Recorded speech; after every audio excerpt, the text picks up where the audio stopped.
anak kandung Presiden Joko Widodo yang juga merupakan wali kota Solo Gibran Rakabuming Raka positif COVID-19. Ia diketahui positif setelah dirinya melakukan uji swab PCR yang hasilnya diketahui Senin 12 Juli kemarin.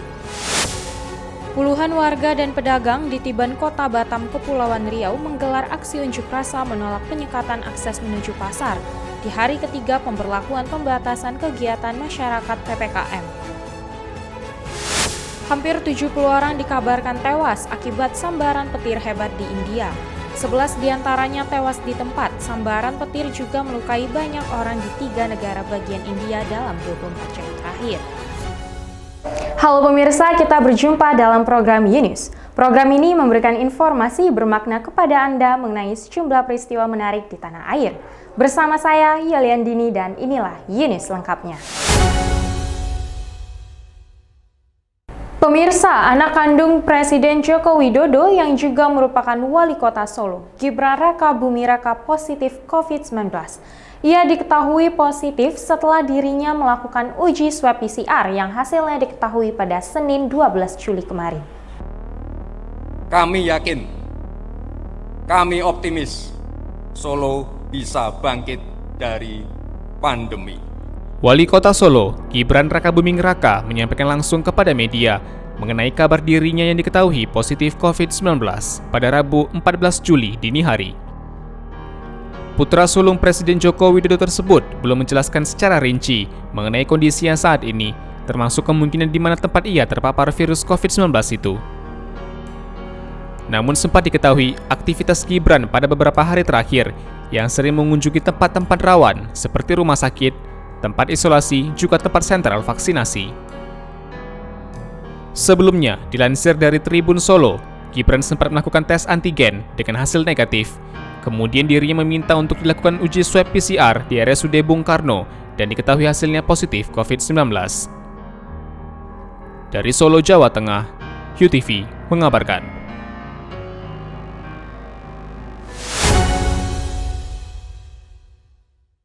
Pemirsa, Presiden Jokowi memantau langsung vaksinasi massal untuk pelajar dan door-to-door secara virtual yang berlangsung di Tanjung Pinang, Kepulauan Riau. Terdata sebanyak 3.284 warga Tanjung Pinang menjadi sasaran kedua program vaksinasi massal. Sebanyak 3.284 warga Tanjung Pinang menjadi sasaran vaksinasi massal untuk pelajar dan door-to-door atau dari rumah ke rumah untuk masyarakat. Program yang diselenggarakan oleh Badan Intelijen Negara, BIN, berlangsung di SMP Negeri 4 dan Jalan Cipedak, Kelurahan Kampung Baru, Kota Tanjung Pinang, Kepulauan Riau. Kepala Badan Intelijen Negara Daerah, Kabinda Kepulauan Riau, Brigjen Pol Reza Kelvian Gumai, mengatakan, melalui program Presiden Jokowi ini, pihaknya akan menyokong seluruh lembaga agar segera menjalankan vaksinasi kepada masyarakat. Kami akan backup semua lembaga yang ada di Kepri ini, khususnya Polri, TNI, untuk segera mendistribusikan ini dengan segera. Jangan lamban-lamban lagi. Seperti Ibu Wali Kota, begitu beliau ngomong, Pak, kami masih banyak, kita dorong dengan kegiatan Presiden ini. Selain melaksanakan vaksinasi massal untuk pelajar, BIN juga menginisiasi jalannya vaksinasi dari rumah ke rumah. Baginya, hal ini merupakan upaya untuk membantu masyarakat yang kesulitan menjangkau lokasi vaksinasi.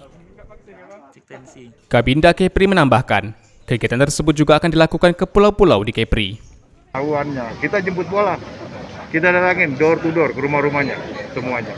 Karena kenapa? Banyak masyarakat kita yang ada di kampung-kampung, tidak tahu puskesmasnya di mana. Ya, kita pulau-pulau, jadi kita akan masuk nanti ke pulau-pulau. Pemerintah Kota Tanjung Pinang optimis vaksinasi dengan sistem jemput bola ini akan diteruskan di masa mendatang. Joan, selaku seorang siswa yang turut menjadi sasaran vaksinasi, mengaku tidak merasa takut untuk divaksin. Vaksin tadi? Udah. Gimana rasanya? Sakit tak? Sementara Tumadi, salah seorang warga sasaran vaksinasi rumah ke rumah, menilai bahwa program tersebut cukup baik. Ia mengaku kesulitan menjangkau lokasi vaksinasi karena harus bekerja. Ia menilai vaksinasi jemput bola ini mempermudah dirinya.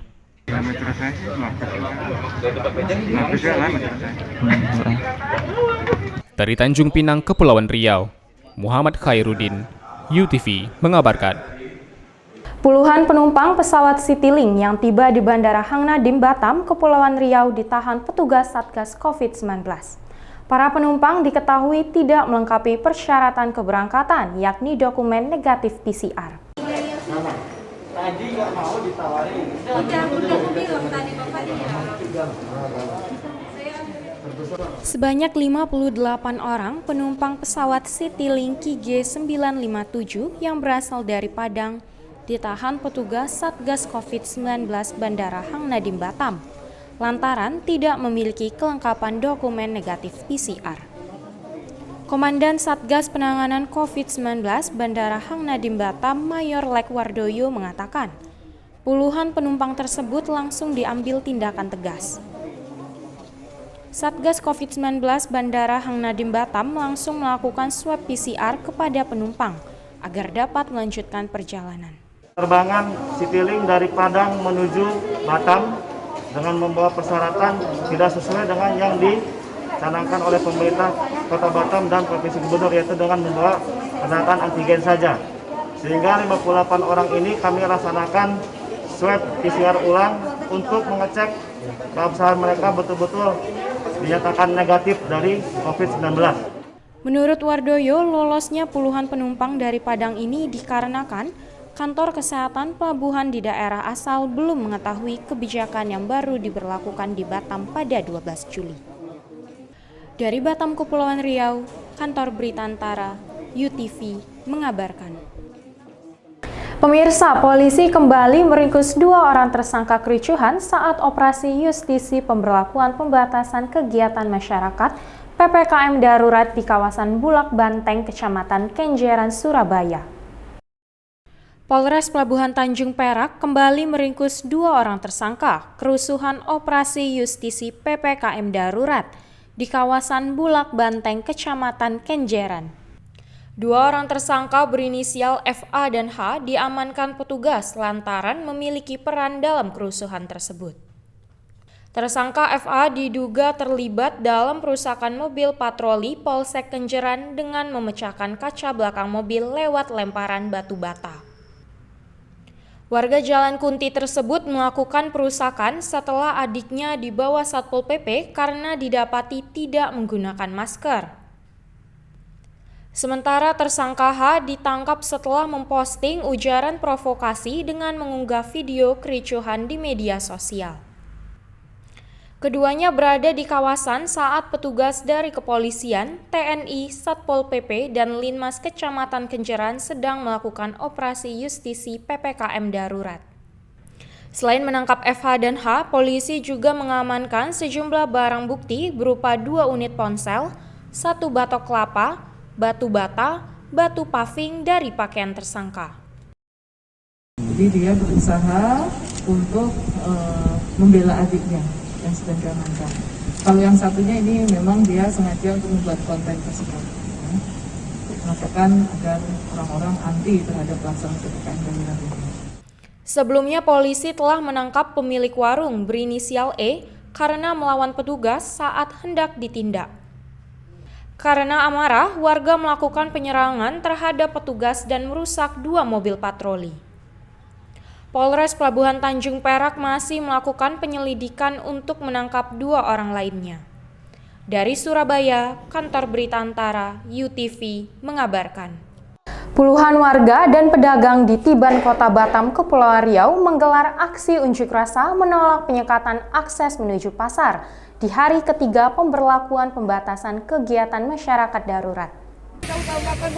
Puluhan warga dan pedagang Tiban berunjuk rasa di Jalan Gajah Mada Simpang 3, Tiban Center, Batam. Aksi unjuk rasa warga dipicu setelah kedua akses jalan keluar masuk menuju pasar ditutup pemerintah setempat karena diberlakukannya penyekatan dalam rangka pemberlakuan pembatasan kegiatan masyarakat PPKM di Kota Batam. Warga menilai penutupan akses jalan menuju pasar menghambat aktivitas warga. Bukan kemauan kami, tapi kami butuh makan. Betul.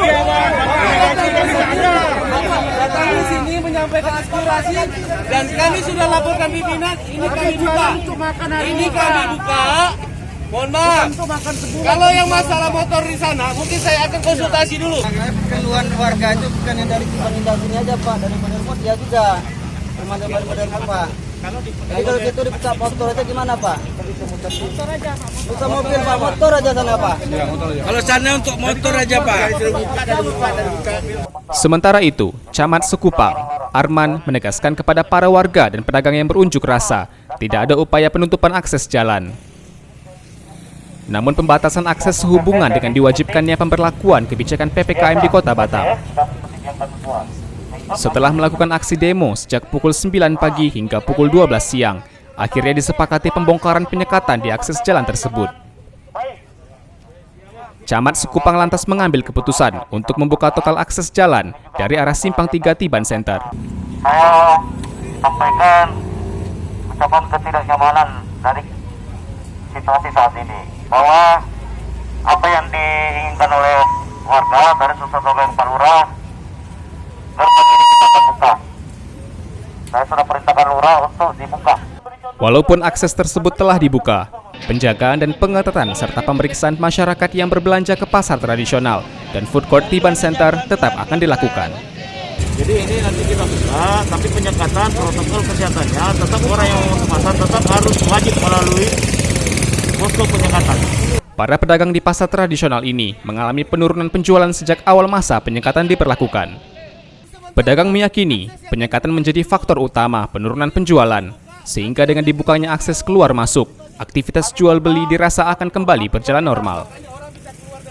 Dari Batam, Kepulauan Riau, Engesti Pedro, UTV mengabarkan.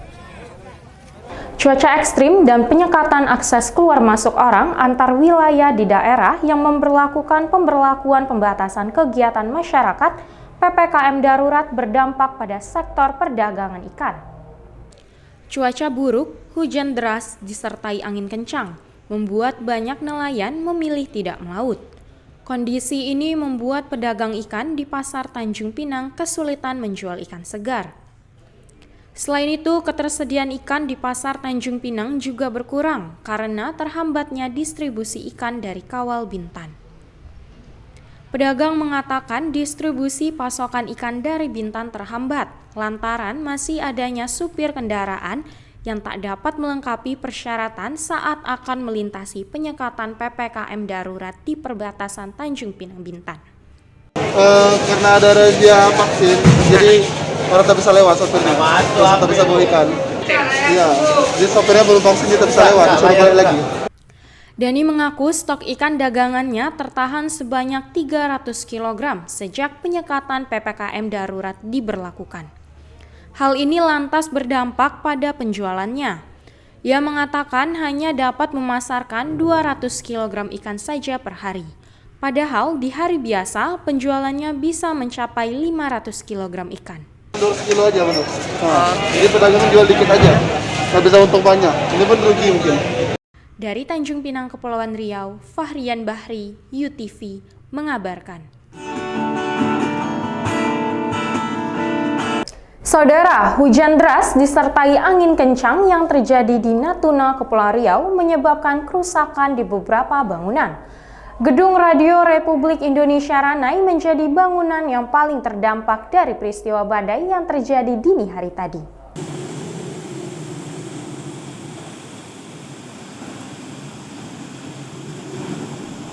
Hujan deras disertai angin kencang yang terjadi dini hari tadi di Natuna, Kepulauan Riau, menyebabkan kerusakan beberapa gedung. Gedung kantor Radio Republik Indonesia, Ranai, Natuna, menjadi gedung yang paling terdampak dari peristiwa alam ini.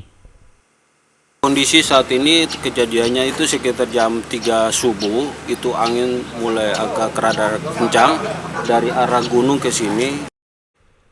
Kejadian tersebut menghancurkan atap gedung studio dan beberapa gedung lainnya. Kerusakan parah ini membuat seluruh pegawai RRI harus pindah dan menghentikan siaran sementara waktu. Atap studio kami itu hancur, dan untuk sementara pada saat jam 6.38 itu kami sempat off untuk siaran sampai jam 10.37 kita off siaran. Tidak ada korban jiwa serta kerusakan barang elektronik akibat kejadian tersebut. Sedangkan kerusakan ditafsirkan sekitar ratusan juta rupiah. Alhamdulillah sampai saat ini tidak ada korban jiwa, teman-teman semua sehat walafiat. Kalau kerusakan ya kisaran mungkin ya sekitar ratusan juta lah.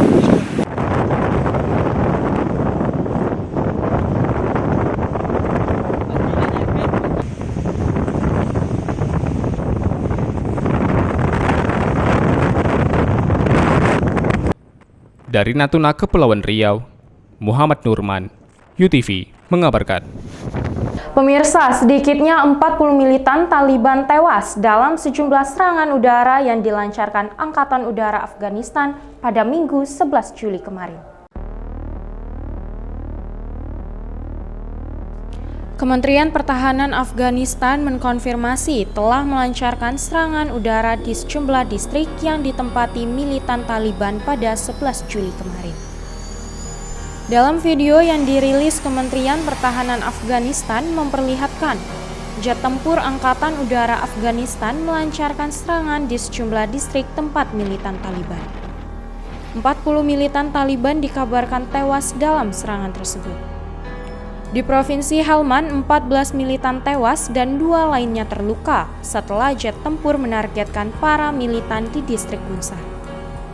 Di antara korban tewas terdapat Wakil Komandan Taliban Mawali Hijrat yang disebut Saraketa untuk unit Glanser. Sebanyak 20 militan tewas dan 35 lainnya terluka ketika Angkatan Udara Afghanistan menargetkan agregasi Taliban di distrik dilarang di Nimroz, Afghanistan Barat. Selain itu, militan tewas dan 5 lainnya terluka setelah Angkatan Udara Afghanistan menyerang posisi Taliban di distrik Taga, Provinsi Kapisa, Afghanistan Timur. Banyak senjata dan amunisi hancur dalam serangan tersebut. Kekerasan di Afghanistan meningkat ketika pasukan Amerika Serikat dan Organisasi Pakta Pertahanan Atlantik Utara meninggalkan daerah itu. Untuk mengatasi situasi tersebut, pasukan keamanan pemerintah Afghanistan terus menekan para militan. Dari Afghanistan, Kantor Berita Antara UTV mengabarkan. Pemirsa, hampir 70 orang dikabarkan tewas akibat sambaran petir hebat di India. 11 diantaranya tewas di tempat. Sambaran petir juga melukai banyak orang di 3 negara bagian India dalam 24 jam terakhir. Sambaran petir di India menewaskan hampir 70 orang, 11 diantaranya meninggal di tempat. Petir disertai hujan lebat ini juga melukai banyak orang di 3 negara bagian India dalam 24 jam terakhir, yakni Uttar Pradesh, Rajasthan, dan Madhya Pradesh. Menurut pejabat pemerintah setempat, hal ini terjadi pada 24 jam terakhir, Minggu 11 Juli kemarin.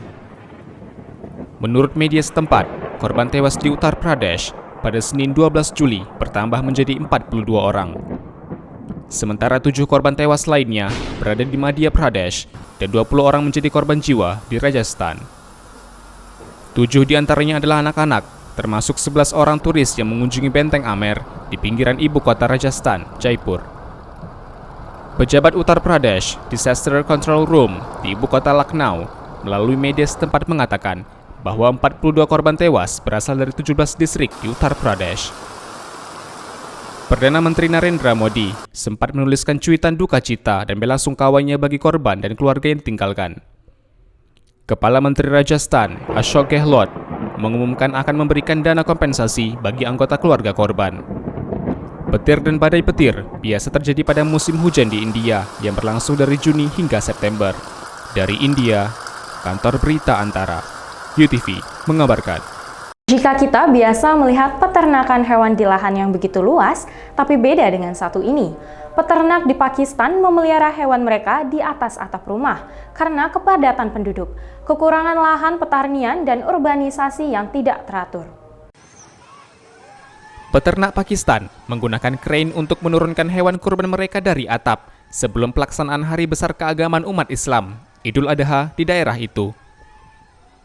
Setiap orang di Karachi, Pakistan, memelihara hewan kurban di atas atap rumah mereka karena kepadatan penduduk, kekurangan lahan pertanian, dan urbanisasi yang tidak teratur.